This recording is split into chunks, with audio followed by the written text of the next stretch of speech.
You coming through. Now, if white people come to your event, will they be turned away? I can't turn white folks away from events if the building where the event is being hosted is a publicly funded building or if they receive public funds. So let me give you an example.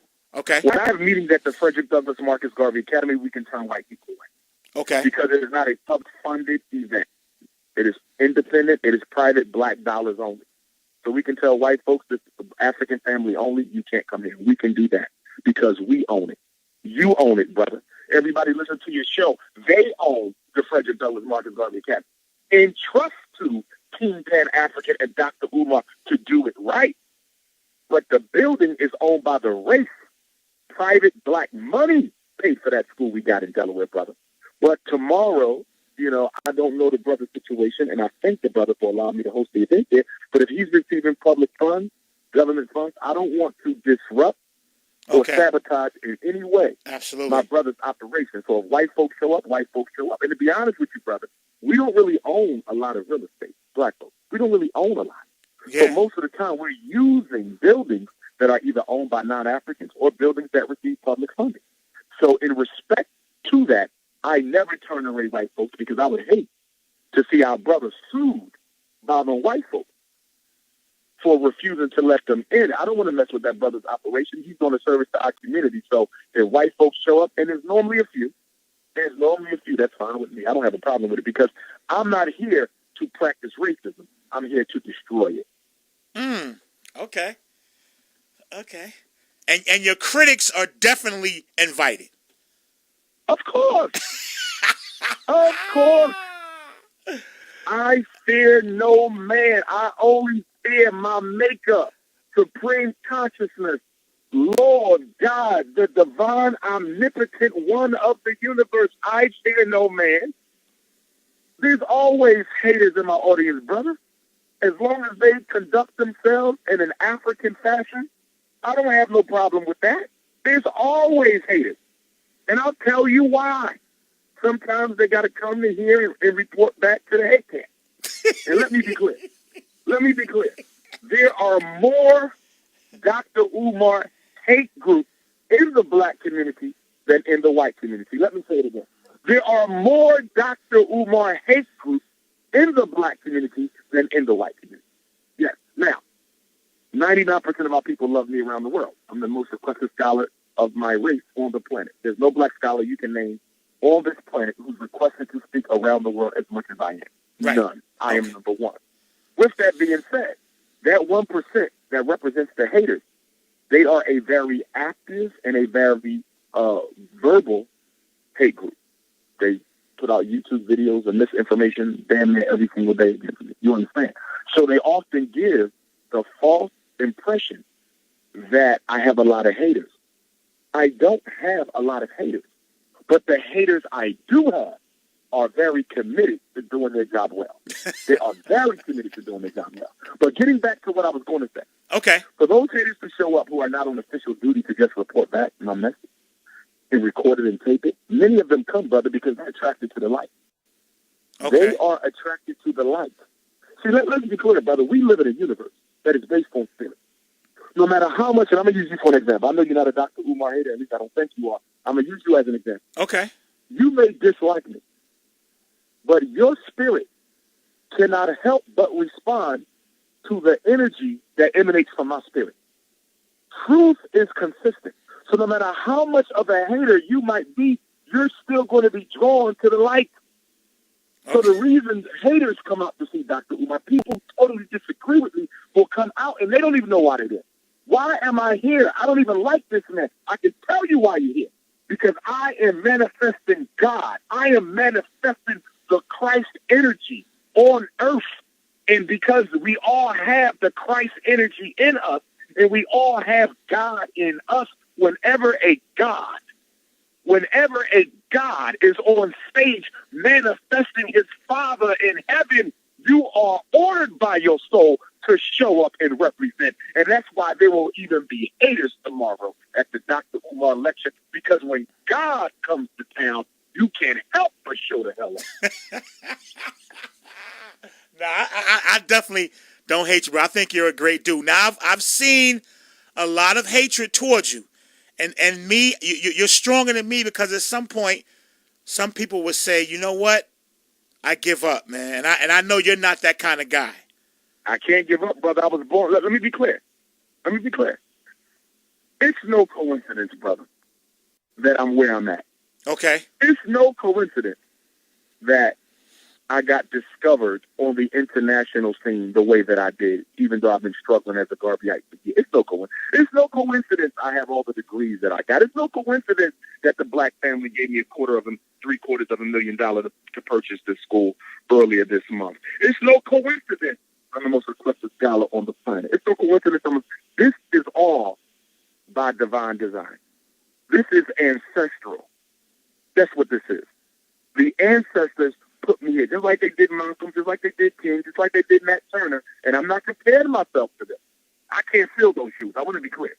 I cannot fill those shoes, but I carry the same Christ energy as my forefathers did. And I was put here to do a job. See, I'm not like certain people I could name in the conscious community who are only in the conscious community to make some money.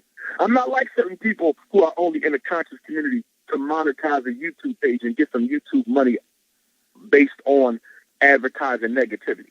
I'm not like some folks who looking to use consciousness so they can leapfrog into entertainment or leapfrog into politics. Brother, believe you me, as surely as I'm sitting here talking to you in Philadelphia and will be in your space tomorrow, I was put on this planet to do nothing but fight for the liberation, salvation, and resurrection of African people. I have been about this life since I was a fourth grader in Black History class.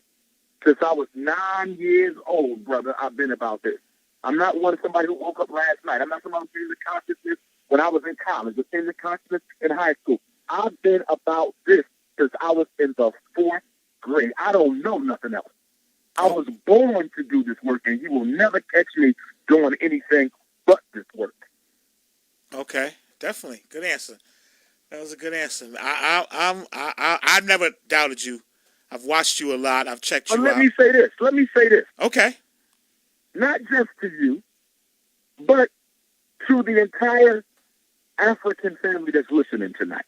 Okay. And again, if they need to reach me, if they need to text me, if they got a question about the event tomorrow, 215-989-9858, 215-989-9858. And let me also say, brother, before I forget, the first 30 children, 12 and under, the first 30 children, 12 and under tomorrow, will get a free, brand new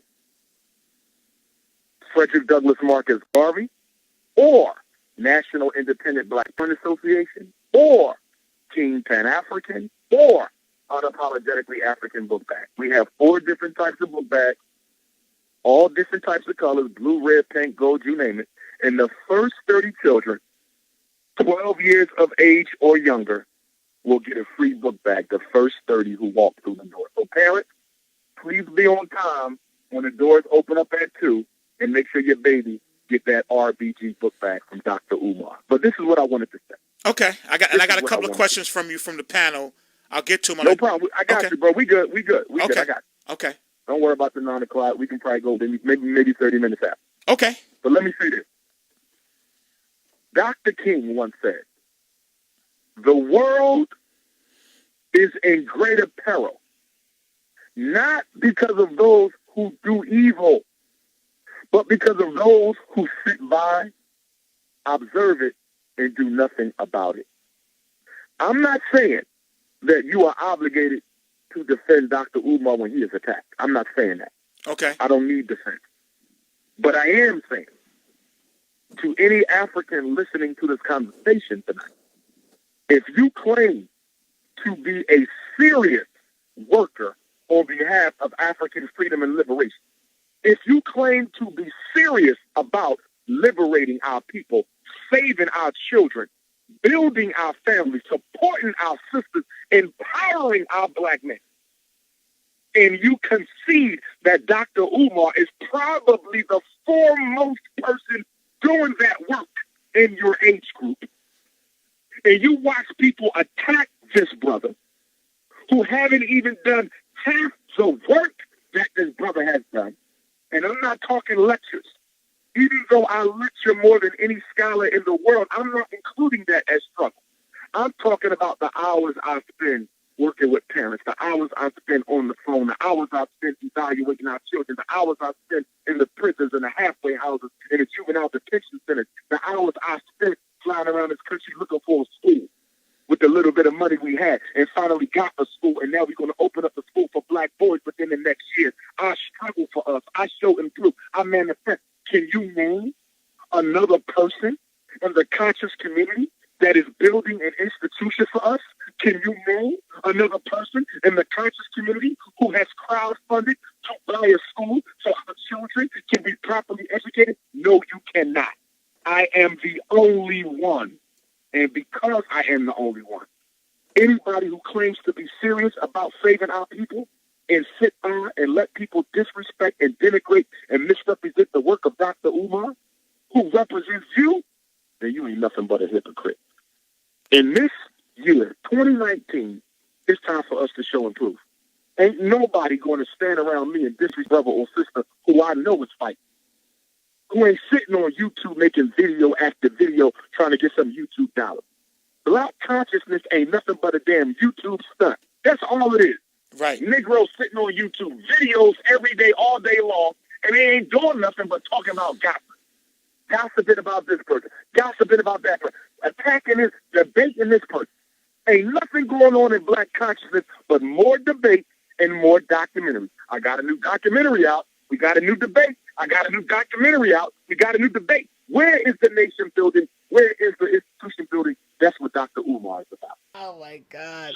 I got the This man is on the Marcus Garvey coming back. I am Marcus Garvey reincarnated. I am Nat Turner reincarnated. I am El Hajj Malik El Shabbat. I am Shaka Gona. I am Patrice Lumumba reincarnated. I am Steve Biko. I am Dr. King. I am Medgar Evers. I am George Jackson. I am Fred Hampton. I am Steve Biko. I am Robert Tabukwe. I am His Majesty Emperor Haile Selassie I the First. I am Robert Purvis, Bishop Turner, Denmark Vesey, Gabriel Prosper. I am all of my ancestors and more reincarnated. And you're not afraid. Government, nobody. Nobody, brother. Listen, brother. When you study Malcolm and Martin, and of course we should have all poured some libation out for Brother Malcolm, who we lost. Yes. Yesterday. I believe yesterday was the 21st of February when Malcolm was murdered. Yeah. And we should have also poured out some libation the day before, on February the 20th, which is the day that we lost the greatest black leader of the 19th century, my four-time great-grand-cousin, the great Frederick Douglass. Mm. When you look at Malcolm and Martin,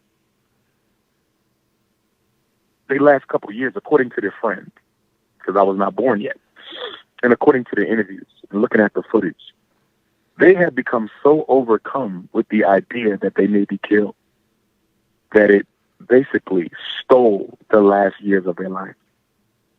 When you do this work, you have to discipline yourself to not, you have to control that fear. We all have it.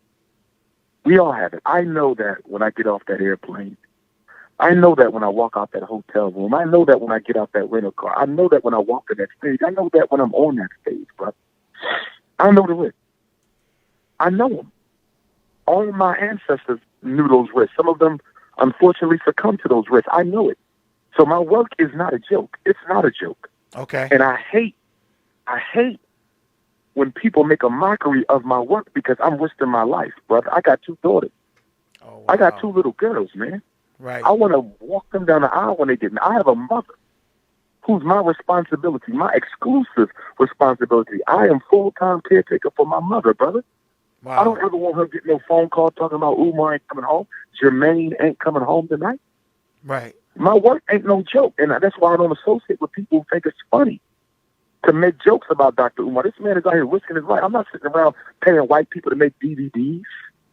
I'm not sitting around here holding debates. I'm not sitting around here teaching about ancient Egypt. The white man don't give a damn about none of that. He ain't scared about no documentary. He ain't scared about no damn debates.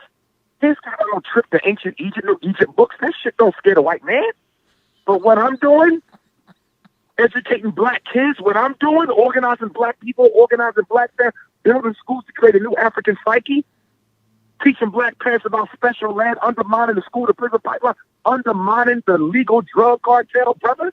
That's dangerous. It absolutely Ritalin is. is a $30 billion a year business. Special education is a multi-million-dollar business. By educating and exposing and showing black parents how to fight this, I am undermining the money chain. My work is a direct threat to white supremacy.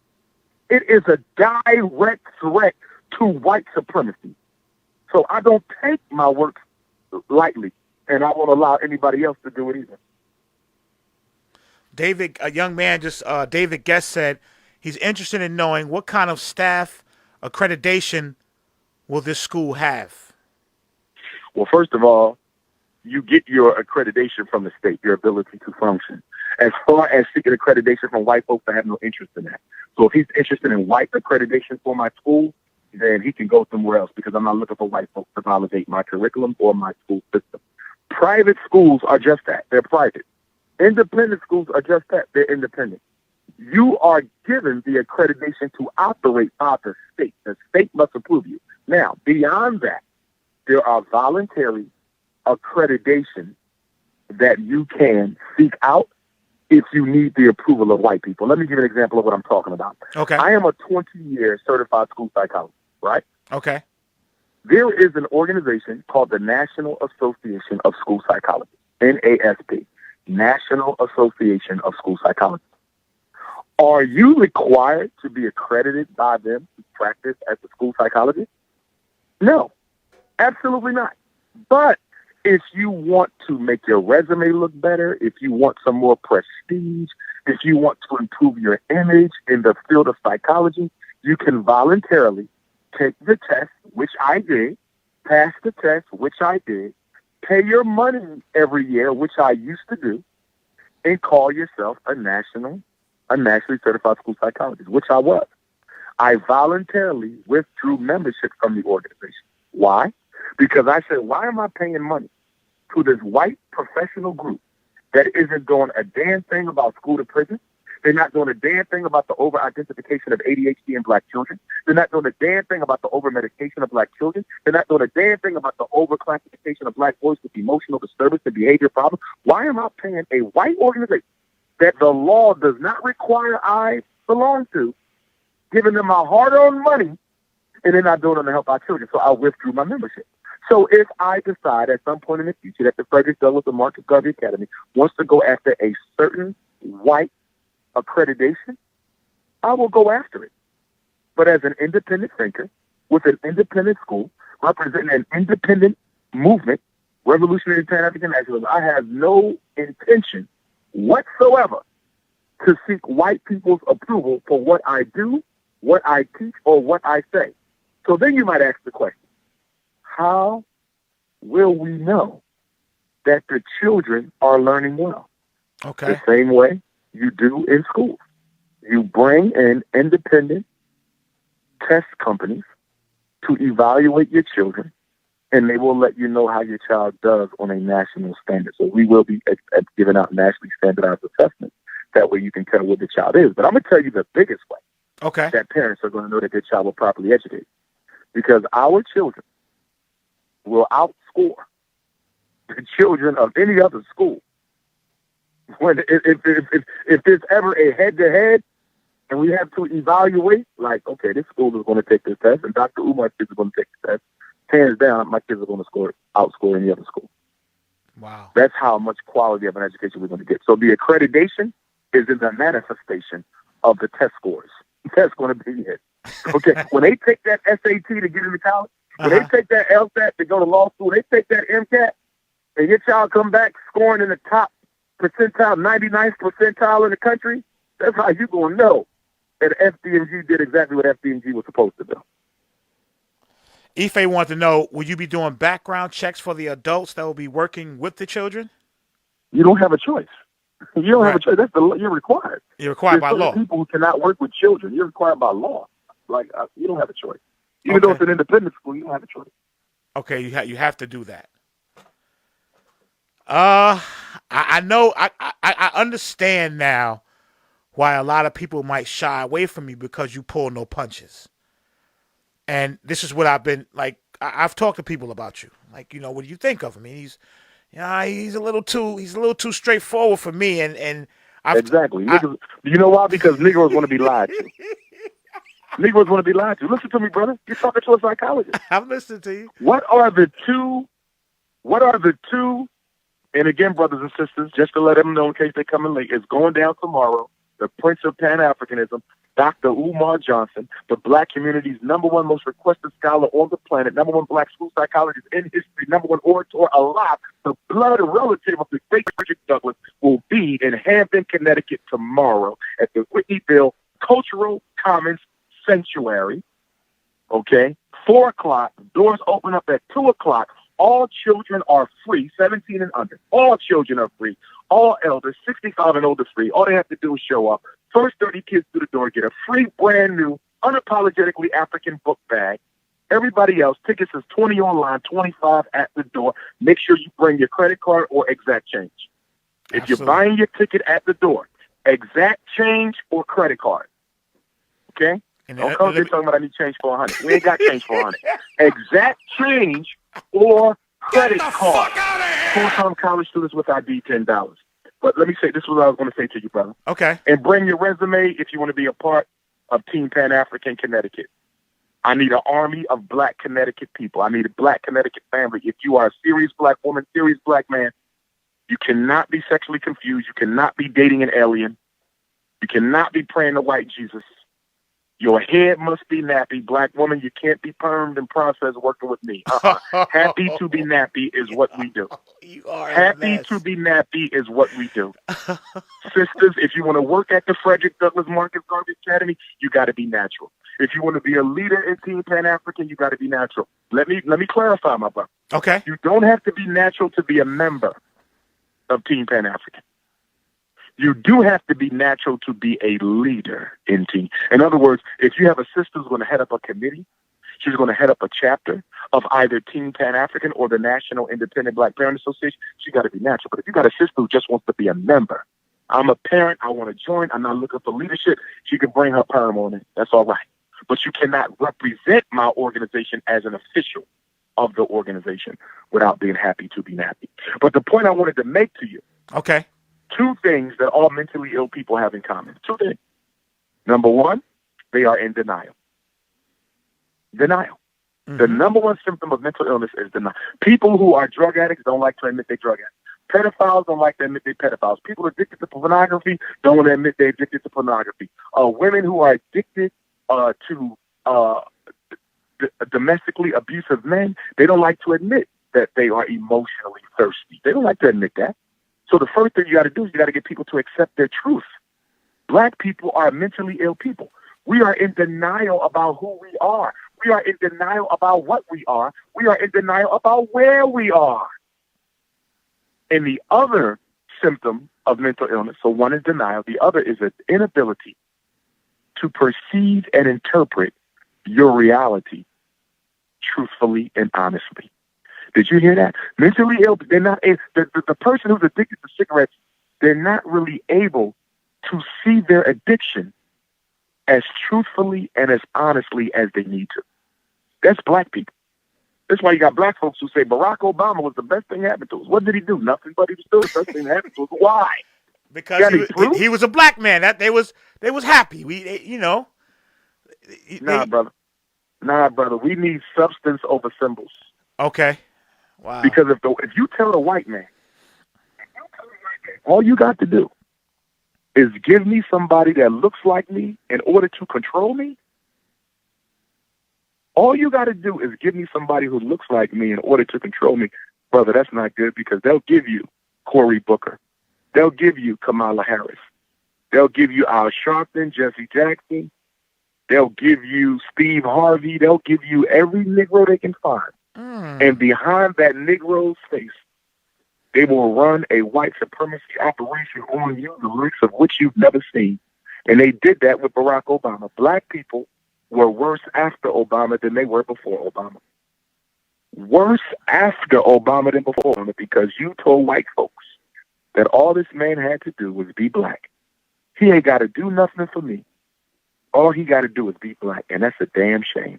You should never tell your oppressor. You should never give your oppressor the weapon that he needs to hang you with. Let me get the people that address tomorrow. It's at the. I got the flyer. I'm posting the flyer on the show as we speak. The address is 1247 Whitney Avenue in Hamden, Connecticut, the Whitneyville Cultural Commons Sanctuary. That's in. Everybody knows Whitney Avenue. You know where it's at. And that's tomorrow. What buses is around there, brother? Help the people out. Is there a train station? What goes around there? There's Uber. After they get there. The train. I mean, usually if it's New Haven, folks can usually get there because it's not that far anywhere in New Haven to get out to Hamden. It's about 10, 15 minutes. And then Ife put up here. It's $10 with a college ID, right? Full-time students only. Full-time students only. It's $10. $10 with ID. Full-time. And that ID better not look like it came from 1990. Don't play with your brother because I will expose you at the door. I will expose you. So you will be at the door checking it. Yes, of course we checking it. Because black folks like to get over. So like when we say elder, 65 and older, every once in a while we get somebody 45, 55 years old talking about they 65. Right. Or you get a Negro 21 years old with a big beard and a big afro, 6'6", talking about I'm 16 years old. Right. Oh, this gonna be 17 and under free. And here's the thing: the reason why we don't want people to, take advantage. And I'm the only scholar I know who offers these discounts. By the way, I'm the only scholar I know who offers these discounts with every lecture I do. Not all, not some of them. Every lecture. Okay. Don't cheat me because I need that money in order to do the programs we need. But I need that money for FDMG to deal with my travel expenses and legal fees and everything we got to do. Like this money, I'm nation building, y'all. We have a school that we got to renovate. And by the way, send in your donations.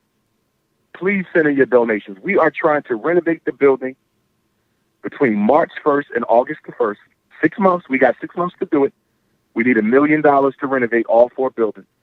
$1 million total. And if we renovate those buildings by August the 1st, we got 6 months. From August the 20th to August the 25th, we're going to have a week-long quadricentennial, 400 years, 1619 to 2019 celebration of African history, life, culture, and ancestry. We're going to have entertainment, food, vendors, workshops, activities, seminars for the children, for men and women. Brother, we got 4 buildings. We got all the space we need. We got a big modern gym. We want to show you heaven on earth. So in order for us to have that celebration to commemorate our ancestors and just to commemorate Almighty God for even seeing us through these 400 years, we need donations. So brothers and sisters who want to donate, please, please, please, mail your donation payable to the FDMG Academy, P.O. Box 9634. I repeat, FDMG Academy, P.O. Box 9634, Wilmington, Delaware 19809. P.O. Box 9634, Wilmington, Delaware 19809. If you're coming out tomorrow, I'll bring the donation tomorrow. So the money will be payable to FDMG Academy. Make sure your phone number, your name, your email address is on your donation because I'm going to have a special ceremony at the school to honor all the brothers and sisters who cared enough about our boys to donate to this great, great movement. Absolutely.